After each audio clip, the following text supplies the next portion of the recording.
This episode of The Young Turks is brought to you by WestHost, offering premium web hosting since 1998. Go to westhost.com/TYT for 25% off. WestHost! WestHost, WestHost! It's no surprise, the biggest winner of Oscar night was The King's Speech. It won the Best Picture, and it also won Best Actor. Colin Firth won Best Actor for The King's Speech. All right. And it won Best Screenplay as well. You know, I was live tweeting the Oscars. I don't know why. I got caught up in it. I guess it's because I was watching by myself and I wanted to have somebody to make wisecracks to, so I decided I'd share it with the TYT audience. Of course, we tweet at the Young Turks. And as I was watching it, I wrote, hey, look, Best Screenplay for King's Speech, I can understand. Of all the different awards they could have won, that one makes sense to me. The rest of it, livid about. King's Speech was a good movie. Fine, whatever. But, the king had a stuttering problem. This, 6 million people being killed in Germany. There's 13 million killed overall, actually in Germany, then many more than that. Dozens of millions killed in the war. We're worried about this guy who's stuttering because he's the king. I mean, look, that's my bias towards the movie. But as a movie, it was just okay. There was like 3 people in it. Jeffrey Rush was great. Colin Firth was pretty good. But, I mean, for it to win over Inception was a crime. Inception was a great movie. Social Network was a great movie. No. I'm not buying it at all. And then Oscars has this bias of if you're playing anyone with any kind of disability, you're going to win an Oscar. Oh, my God. He was brilliant. He was stuttering throughout the movie. Yeah, okay. He was stuttering. It was okay. I'm not buying King's Speech at all. I think Inception largely got robbed throughout the whole award ceremony. All right, when it does come to Inception, it won Best Cinematography, Sound Mixing, Sound Editing. So I'm actually really surprised because, and it also won Best Visual Effects, which makes complete sense. But you're right, Cenk. I really expected Inception to win some of the big awards during Oscar night, but they didn't.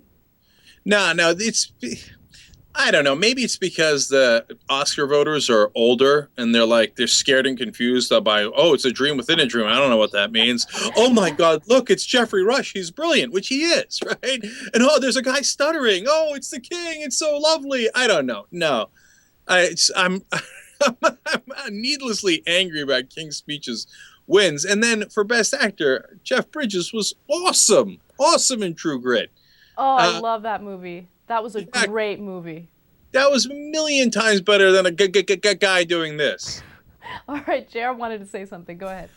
The one part that I flipped to during a timeout of the Heat Knicks game was there was something with sound. You guys brought up the sound, but mixing or something. Someone won. Right. And I saw all of the blockbuster headline movies, and I was like, I bet you there was a movie that probably was bad, and that no one cared about, but had great sound mixing. So I was like, man, really? Sound mixing was only in the best movies? Only in the movies that people liked because the big star was in it, or the storyline people liked, the writing was great, whatever it was that was good about all these movies, which I've seen none of. But I was like, sound mixing? So it has to be all the same movies? There has to be something else that had good sound mixing. Maybe the rest of it sucked, but it has to be good sound mixing in other movies. JR, let me tell you what happens there, okay? All those sound mixing categories are to either puff up the eventual winner, like they're like Titanic won 11 Oscars. 9 of them were for sound and color and crayon mixing, right? Or in this case, it's like a consolation prize at Inception. You were clearly the best movie, but we've got like 89-year-olds judging. They got carried away by this period piece about England. And so here, you take sound mixing and cinematography. Jeez. Damn, Cenk, you're coming out strong. Let me give you some of the other winners. This I completely agree with. You are not allowed to disagree. You hear that, Uygur? The best actress was Natalie Portman for Black Swan.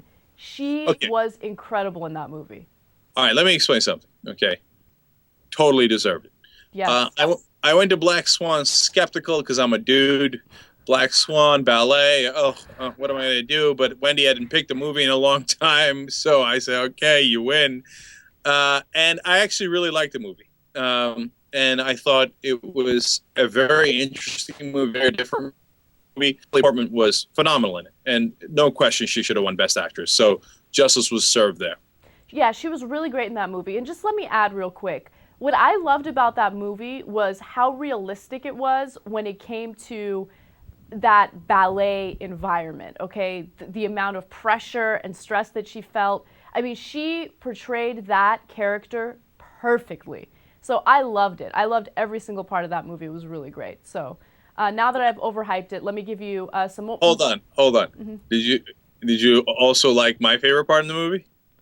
Actually, no. That was the part of the movie that I thought was a little superfluous. Like, I get it. Okay, you're doing this for, attention. Mila Kunis is eating you out. I get it. But, like, why did it need to be 10 minutes long? That was the only thing that I didn't like that much. The only thing I didn't like was that it wasn't 11 minutes long. Ah, Jesus. All right. All right. Those of you who didn't see the movie and didn't understand Anna's reference, Mila Kunis and Natalie Portman had significant lesbian scenes in the movie, which were definitely for the win. Right, significantly long. Like, it was never ending. And I went there with a really good friend of mine, and I remember we're both like, all right, because it's one of those things that you feel uncomfortable looking at, like staring into for a long period of time. Like, you're like, oh, are people watching me look at this? Like, this is naughty. I want to look at that. Oh, I definitely grew uncomfortable in my seat watching. Like, come on, Cenk. Come on. Enough with the pervy wankerness. And at West Host offers web hosting for 19 cents a day. You can't get cheaper. That's right. ridiculous. You could do web host transfers. Like, you got a website, boom, transfer. For free. You have 24/7 support. 60-day money-back guarantee. Well, then you literally can't lose. 25% off if you go to westhost.com/TYT. You know what I think about that? I think West Host. West Host.